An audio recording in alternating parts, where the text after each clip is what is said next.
Hi guys, welcome to Bruges. Behind me is the Church of Our Lady. Today we're going to go around this UNESCO World Heritage City, so join us as we explore this magnificent place. We start off our trip today from the car park near St John Hospital, which is now a museum. It costs €15 to enter.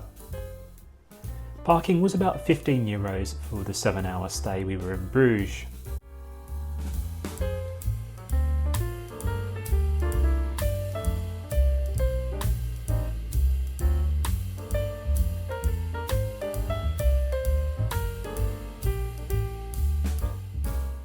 On our walk, we walked past the lovely bonbon shop, which did some really tasty, delicious sweet treats. What makes Bruges so unique is that there's many waterways that run through the city.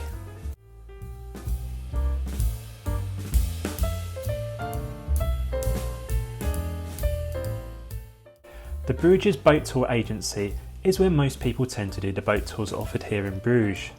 The 30-minute ride costs €15 for adults and €9 for children. In peak times, I would advise booking and arriving early, as there were some really big queues at 11 in the morning. The boat trip takes you along on a 30-minute journey through Bruges' unique waterways. Along the way, you can marvel at all the unique Flemish architecture in this UNESCO World Heritage Site. Seeing the buildings lower down definitely gives you a totally different perspective from if you were on land. If you are stopping by in Bruges for a while, another area or city you can visit, which is kind of nearby, is Lille in France. It's about an hour away and we did cover it in another video, so don't forget to check that out. You can also possibly do Bruges in a day trip from the UK as well. From Calais, Bruges is only 1 hour 20 minutes away.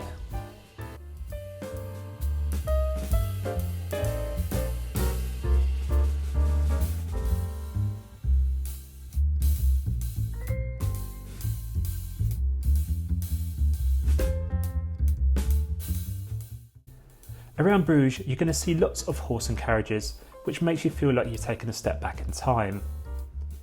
The horse and carriage rides here were pretty expensive at €80, so I'd probably suggest you budget to visit other things here in Bruges.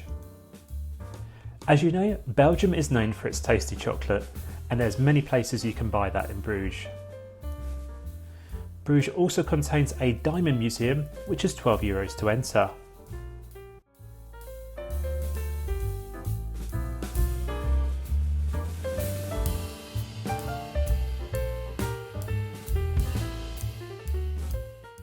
After admiring the waterways, I took a walk through the gate they had here. It led to a residential area with unique buildings and a little mini forest inside of it. Moving on, we stopped at Otto, which served Belgian waffles. Another speciality here, and a sweet treat. Most of the waffles you could buy come in at around €9 to €10, and they certainly were delicious.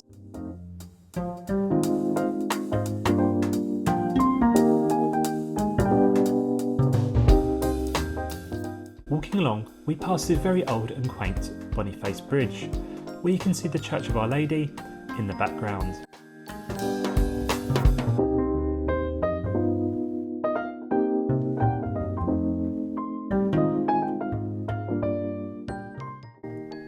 The Four Horsemen and Apocalypse is really unique, with some great sculptures and structures.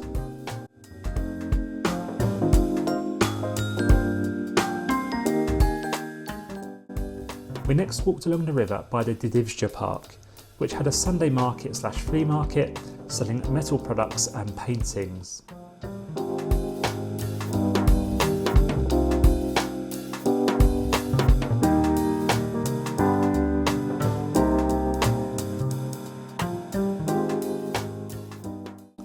The next area you see is Rosary Quay.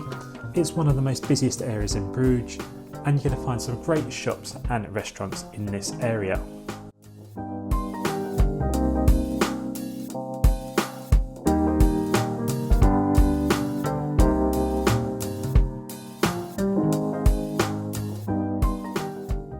A couple of minutes walk up the road here, we found a lovely restaurant by the lantern in the middle of the road. They did some great Belgian mussels, which were €28 for a bucket, which we shared between 3 of us. And we had a beautiful and tasty steak, which was €30, accompanied with traditional Belgian fries.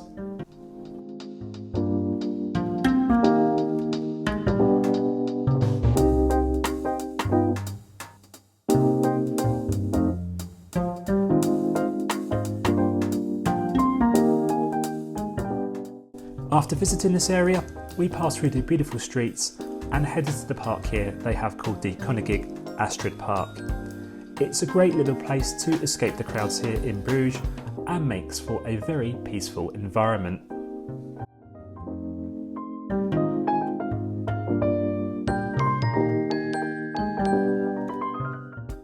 In this area you're also going to find the Heilige Magdalena Kirk, which is a Catholic church. We next checked out the beautiful Burgh area, which is ancient cobblestone plaza surrounded by grand Gothic buildings, stores, bars and eateries.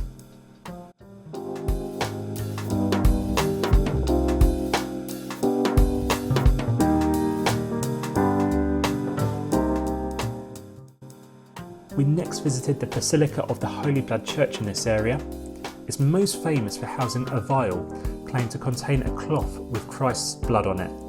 No photos or videos were allowed on this section of the church.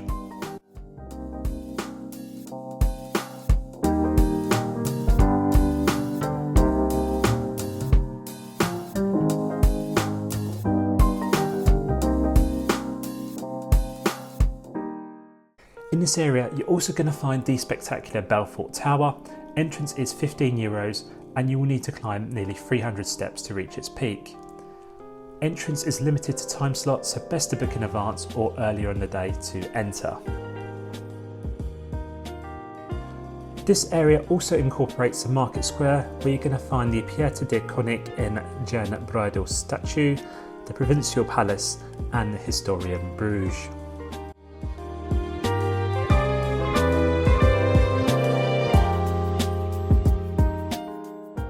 Walking through the city, we next encountered the Wandering Wizard gift shop, which looked like it sold a lot of Harry Potter merchandise and a whole lot more. In this area, we also discovered the fantastic Choco Story chocolate museum here, which we went in next. Entry is €14 to go in, but if you want to buy a combined ticket to go to Choco Story and the Fries Museum, you can do that for €20 for both museums. When you enter, you're given a mini scanner audio guide, which you can scan the various points in the museum, and it gives you really detailed information of the story of chocolate and cocoa. These audio guides are available in multiple languages. There's some really great information on the production of chocolate here, and there's many cocoa producers and artefacts that you're going to find in the museum too.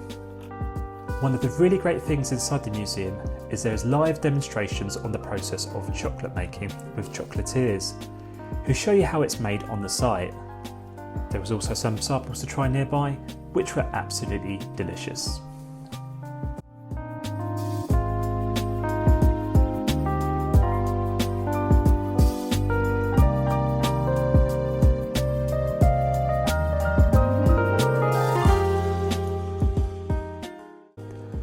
After exiting the Chocolate Museum, we took a 10-minute walk down the road and discovered the magnificent SINT-SALVATORSKATHEDRAAL, which is a Catholic cathedral. This building contains a mighty Gothic tower that rises from this 1300s cathedral with cavernous interior and noted Flemish art. The inside of this building was absolutely stunning, and there was something great to look at around every corner in this building.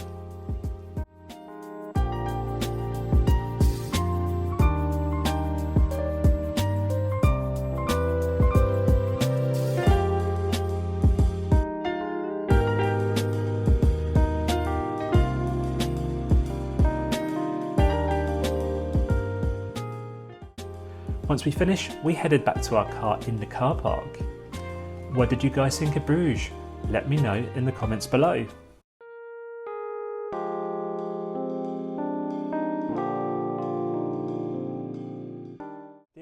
I saw some really great things today. Lastly, I just want to say thank you very much for watching, it's much appreciated. Don't forget to like, comment and subscribe, and I'm going to see you in the next video. Bye for now.